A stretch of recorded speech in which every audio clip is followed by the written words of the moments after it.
Lancés à près de 60 km/h sur des chevaux pesant approximativement 500 kg, les jockeys prennent chaque semaine des risques considérables.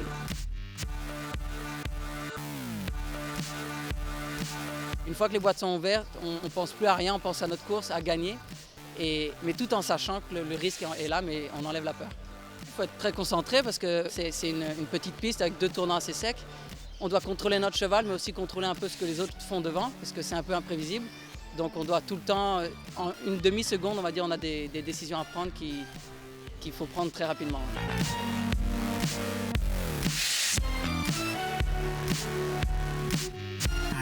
Vraiment, c'était un métier vraiment très très riche.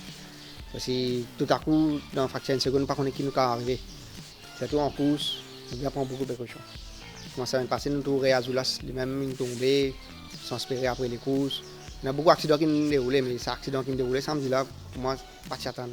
Mais heureusement, je n'ai pas gagné, rien cassé avec moi. Mais moi, j'ai un choc, vraiment un très choc. Les chutes sont principalement causées par une trop infime proximité entre les chevaux.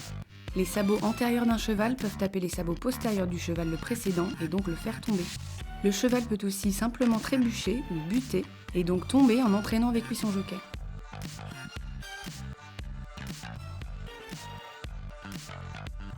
D'autres incidents minimes peuvent avoir lieu.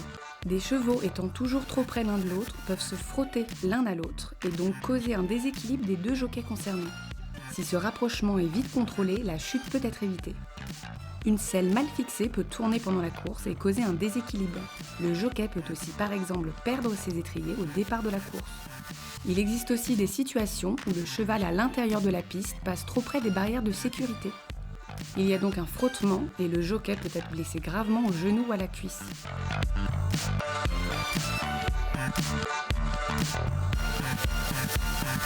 Pour pouvoir intervenir rapidement et empêcher les situations de s'aggraver, toute une équipe de médecins et d'infirmiers suivent à chaque course le peloton pour prodiguer les soins de première nécessité avant de transférer si besoin est les jockeys à l'hôpital.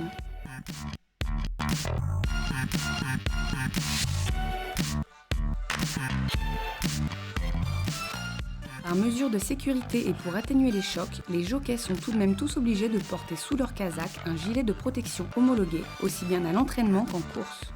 C'est important pour avoir un body protector chez nous, avec nous. Ben, si pendant ça, nous sommes capables de blesser plus grave, capables de côte casser. Parce que nous ne pouvons pas nous qui position nous peut tomber. Le cheval qui passe le nous, nous sommes capables de tomber à côté aussi, nous sommes capables de gagner un coup de pied, nous sommes capables de gagner n'importe quoi. Mais important, un body protector, c'est vraiment important pour monter une course.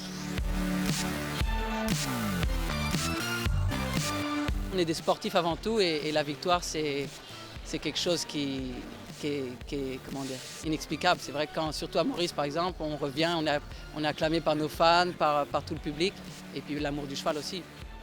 Donc c'est vrai que c'est un grand plaisir d'être jockey sans penser au pire, on va dire. Il est comme ça, on est habitué. Pour moi, demain de tomber, n'importe quoi casser avec moi, si je me trouve qu'après 1 an, 2 ans, je suis capable de monter, je pourrais vite monter parce que je suis content de mon métier. Je suis content de mon cheval. Mais malgré les chutes et les fractures, ils sont tous animés par la même passion et le même goût du risque. C'est l'ivresse de la vitesse et aussi l'esprit compétitif, puisqu'on est dans les vestiaires des jockeys, on est amis tous avant tout. Mais une fois qu'on est sur la piste, on est des adversaires. Donc une fois qu'on est dans les boîtes et que la course est partie, il n'y a plus d'amis et c'est la compétition qui commence. Hey!